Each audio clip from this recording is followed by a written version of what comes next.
Welcome to the day in history for April 3rd. Okay, today we are going to talk about cell phones. Yeah, today is the day that the first cell phone call was made, and we're on day 18. Okay, so today Martin Cooper of Motorola, who was an engineer, makes the first handheld phone call to Joel Engel, who worked at Bell Labs. Now it's interesting, this is the guy that was also working on cell phones for a different company. Okay, so the big idea for today is inventions come about when the need is recognized. Okay, you can go ahead and take a look, write it down. All right, here we go. We are on 6th Avenue in New York. So, the day this happened, they were in like a press conference, a meeting to demonstrate this new technology. And Martin Cooper said, let's go out onto the street and I'll show you how it works. And that's why it was from 6th Avenue. He did it kind of as like a marketing stunt. So yeah, pretty interesting. Now, the very first phone, and we talked a little bit about this, was in 1876 when Alexander Graham Bell made the first phone call. Now, this started a whole chain of events that led to the world becoming more and more connected. We've talked about this in class many times, where before phones, people had to send letters or telegraphs or walk and tell somebody. And so when phones came about, it really changed how humans interacted, and it changed the world. Now, humans needed to talk to somebody, they would go to a phone. Now, oftentimes this phone was at home, but sometimes you're on the street and you need to make a phone call. You remember something, or you just have to make that phone call. And so these phone booths popped up around. Now, if you see a phone booth today, it's kind of like going back in time. Now, when I was a little kid, phone booths were everywhere. I even remember using phone booths. We'd go up and we'd open up the phone book and we'd see it right there, and you put in your 25 cents or your 35 cents and you can make a phone call. Nowadays, those phone booths have pretty much disappeared. If you see one, it's kind of like, oh my gosh, look, that's like going back in time. But phone booths used to be very, very popular. Now, before cell phones, all phones were connected by wires, and we had these giant switchboards that when you made a call, you would have to actually move the wires around. Now, eventually it got automated, and we figured out a way for machines to do the switching. But for a long time, you actually had to physically talk to somebody that would connect you via a wire to who you were talking to. A lot different than today. Now, there was a need for people to make calls when they wanted to, from wherever they wanted to. And one of the first places they thought about putting cell phones, or phones that could be mobile, or mobile phones, was in the car. And they really thought that if you can put phones in cars, then people could just talk while they drive. We know now today that that's really dangerous. But if you look at this picture, this guy's not wearing a seatbelt either. So seatbelts weren't really a big thing back when this technology was coming out. So I don't think they worried too much about being distracted while you drive. We know that's a lot different today. But Martin Cooper at Motorola, he's like, well, wait, you're still tied to your car. What we really need is we need a mobile phone you can take wherever you want to have the freedom to call anybody from anywhere. And that's when he came up and his team came up with this phone. Now, this is the Motorola DynaX 800X. Now, this was the ultimate in technology in the 70s. And it wasn't even released until to the public for quite a while. But this was the most amazing thing ever.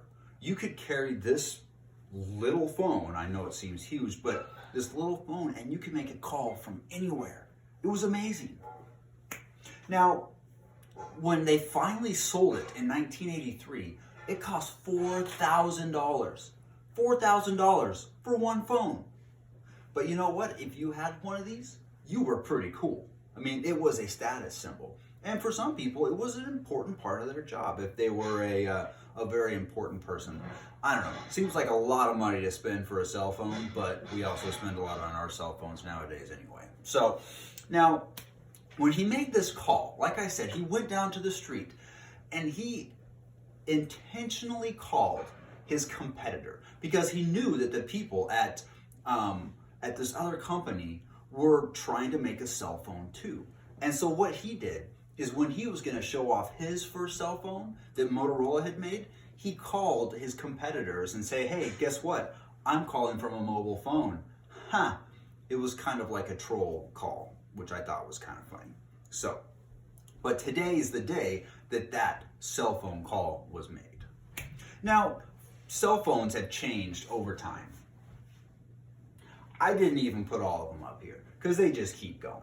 But cell phones started with the basic capability to make a call. That is it. Now, our cell phones have gone so far that they've become computers. They can make phone calls.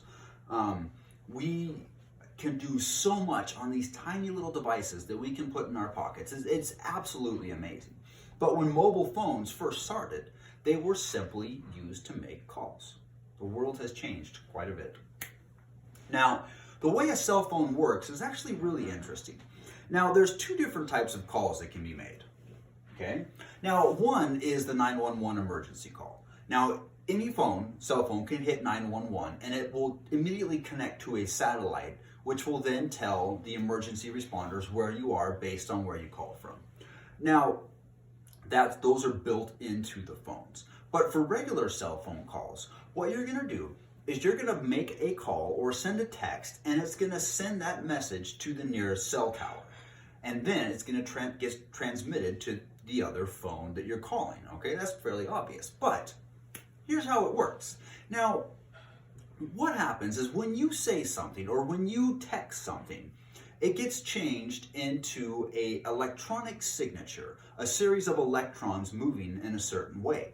Those electrons go through a processor that changes it into a wavelength, okay, or a series of waves that match the electrons that you made based on what you said. It's pretty complicated, but you can think of it as when I say something, the certain waves that go through the air from my mouth are unique based on what I say. And so you just simply take those waves, turn it into an electronic symbol or electronic wave, and send it to a tower. Now, when it gets to the tower, that's when it gets a little bit interesting, because the tower doesn't send it through the air, it sends it through wires. Cell phone towers are connected with wires. So the only wireless part is you sending a message to the tower and then a message coming back to you. So it goes to the tower, your signal gets picked up, and then it gets transmitted through cables that we've laid across the entire world. Now, we've talked about this with the transatlantic telegraph cable and the transatlantic phone call. These are all wires that we put under the ocean and across land to carry messages. Now, these wires are filled with really, really strong, but in the middle are the fiber optic cables that transfer data at the speed of light. Okay, so these electrons that we turned into waves that got sent to a cell phone tower get sent through fiber optic cables to the message to where you're going, and then they come back.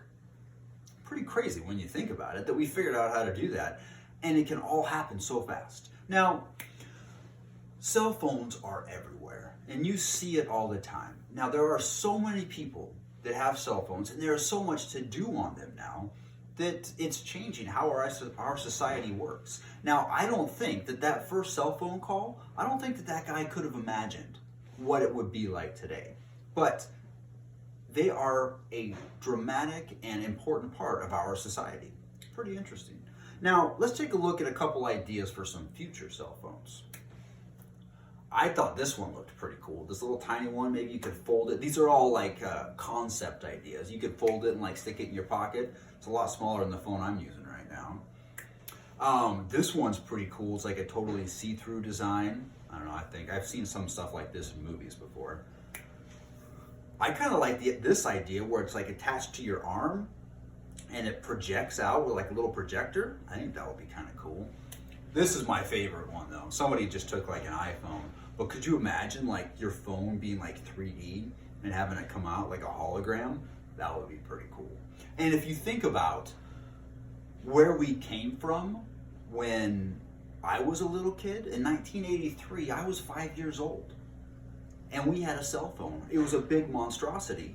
But still, now I have this amazing computer in my pocket that can do literally thousands of things. It's pretty crazy to imagine where we'll be in, like, say, 40 years.